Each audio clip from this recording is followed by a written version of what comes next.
नमस्कार। कभी ये सवाल मन में आया है कि हम जो रोज व्हाट्सएप पर स्क्रीनशॉट्स शेयर करते हैं, क्या वो वाकई में कोर्ट में एक सबूत की तरह टिक सकता है? आज हम इसी दिलचस्प सवाल का जवाब ढूंढेंगे और भारत की कानूनी दुनिया में डिजिटल सबूतों के सफर को समझेंगे। तो चलिए सीधे उस बड़े सवाल पर आते हैं, क्या व्हाट्सएप का स्क्रीनशॉट सच में एक सबूत है? अब इसका जवाब जितना सीधा लगता है उतना है नहीं, और इसके पीछे की जो कहानी है वो काफी पेचीदा और दिलचस्प है। और यहीं से सारी उलझन शुरू होती है। हम एक ऐसी दुनिया में जी रहे हैं जहां हर चीज डिजिटल है, पर साथ ही फोटोशॉप और डीप फेक जैसी चीजें भी आम हो गई हैं। तो फिर अदालतें कैसे भरोसा करें कि जो सबूत उनके सामने रखा गया है वो असली है, उसके साथ कोई छेड़छाड़ नहीं हुई है? ये आज हमारे कानूनी सिस्टम के सामने सबसे बड़ी चुनौतियों में से एक है।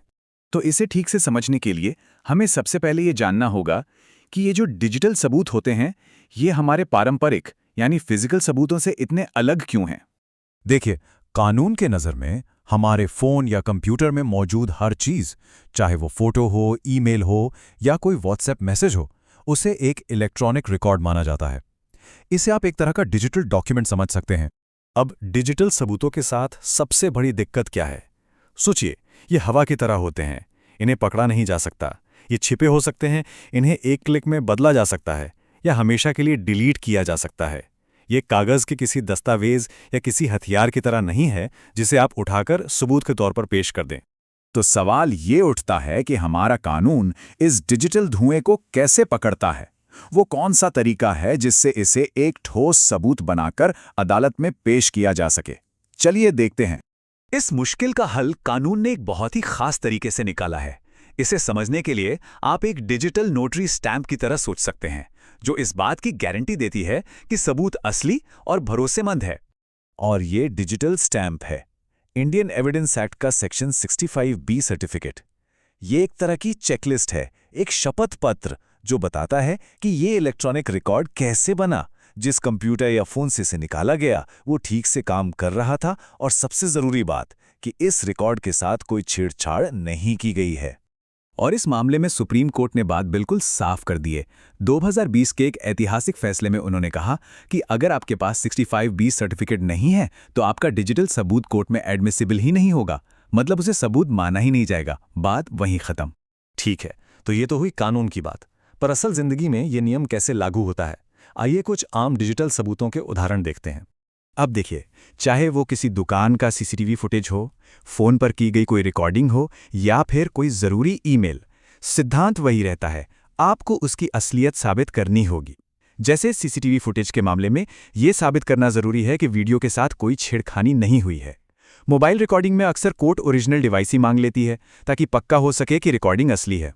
और जहां तक ईमेल की बात है तो उसके लिए नियम और भी ज्यादा सख्त हैं, क्योंकि ये साबित करना बहुत मुश्किल होता है कि ईमेल भेजा किसने और उसका कंटेंट बदला तो नहीं गया। और हाँ, यहाँ एक बहुत जरूरी बात है, खासकर वकीलों के लिए। सुप्रीम कोर्ट ने एक और नियम तय किया है। अगर किसी पक्ष को डिजिटल सबूत की प्रामाणिकता पर कोई शक है या कोई आपत्ति है तो उसे तभी उठानी होगी जब वो सबूत पहली बार कोर्ट में पेश किया जा रहा हो। बाद में ये मौका नहीं मिलेगा। इससे अदालतों का कीमती वक्त बचता है। टेक्नोलॉजी कभी एक जगह नहीं रुकती, तो जाहिर है कानून को भी उसके साथ चलना पड़ता है। तो चलिए देखते हैं कि डिजिटल सबूतों को लेकर भविष्य में क्या बदलाव हो रहे हैं।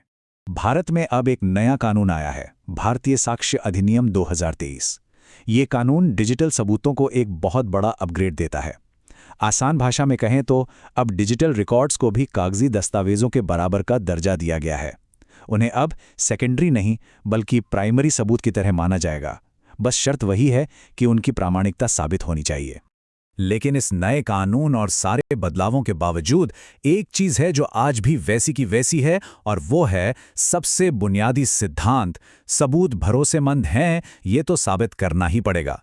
प्रामाणिकता की कसौटी आज भी सबसे ऊपर है। तो आज हम एक बहुत ही दिलचस्प मोड़ पर खड़े हैं।